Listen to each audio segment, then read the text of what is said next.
ધનુષની એક ફિલ્મ આવી છે રાયન. હવે આ ફિલ્મ છે ને એના ડિરેક્ટર અને ફિલ્મ લખી પણ ધનુષે જ છે અને મેઇન લીડ પણ ધનુષ છે. ધનુષની આ પહેલી ફિલ્મ છે એઝ અ ડિરેક્ટર.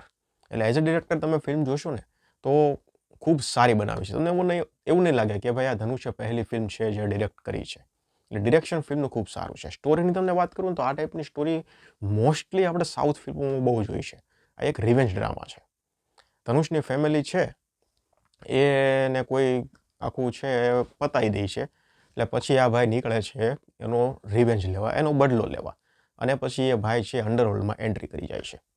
તો આ મેં એટલું કીધું એમાં તમને ખબર પડી કે તમારા મગજમાં ઘણી ફિલ્મો આવી ગઈ છે કે ભાઈ આ ફિલ્મ આ ટાઈપની હતી, પહેલી ફિલ્મ આ ટાઈપની હતી. એટલે સ્ટોરીમાં કાંઈ નવું નથી. અને સાઉથમાં લગભગ આપણે આ ટાઈપની જ સ્ટોરીઓ જોઈ છે.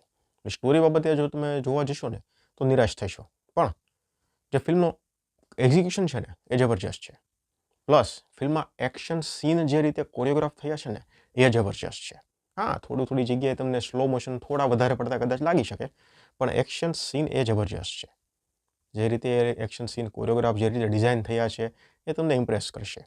એટલે જે લોકોને માસ ફિલ્મ જોવાનો શોખ છે, જે લોકોને એક્શન ફિલ્મ જોવાનો શોખ છે, અને સ્ટોરી સાથે કાંઈ લેવા દેવા નથી, એ લોકો તો આ ફિલ્મ ડેફિનેટલી હિન્દી ડબમાં જોવા જજો. ધનુષના ફેન છો તો પણ આ ફિલ્મ તમને નિરાશ નહીં કરે. ધનુષની એક્ટિંગ જબરજસ્ત છે. અને એમાં પણ આ ભાઈ ડિરેક્ટરની ખુરશી સંભાળી છે આ ફિલ્મમાં તો. એટલે પડદા પર પણ ધનુષ છે, પડદાની પાછળ કેમેરાની પાછળ પણ ધનુષ જ છે. અને સ્ટોરી પણ ધનુષની છે, પોતે લખેલી છે.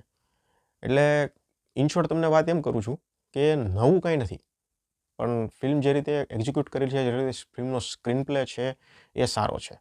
શરૂઆતમાં એટલે કે ફિલ્મ શરૂ થાય ને ત્યાંથી લગભગ ઇન્ટરવલ સુધી તમને થોડી ફિલ્મ ધીમી લાગી શકે અથવા ક્યાંક એવું થશે કે નિરાશ કરે છે, સીનો ખેંચેલા લાગે છે, આ શું ચાલી રહ્યું છે. કદાચ ઘણા લોકોને એવું કદાચ થાય, પણ ઇન્ટરવલ પછી જે પીક પકડશે એમાં તમને મજા આવશે. ઇન્ટરવલ પછીની જે ઇન્ટરવલ પહેલાં જે હાઈપ ક્રિએટ થાય છે કે ઇન્ટરવલ પછી કદાચ આવું થશે અને ઇન્ટરવલ પછી બધું થાય પણ છે. એટલે ઇન્ટરવલ પછીની સ્પેશિયલ ફિલ્મ છે એ તમને નિરાશ નહીં કરે. તો ઓવરઓલને ઇન શોર્ટ સીધી વાત એમ છે, એક્શન ફિલ્મ તમને પસંદ હોય, ધનુષના ફેન હો તો જોવા જજો. બાકી એમ તમને થતું હોય કે ચાલો કંઈક નવું જોવા મળશે, અત્યારના સમયમાં કંઈક યુનિક જોવા મળશે, તો નિરાશ થશો. મારા તરફથી હું ફિલ્મને 3 સ્ટાર આપું છું.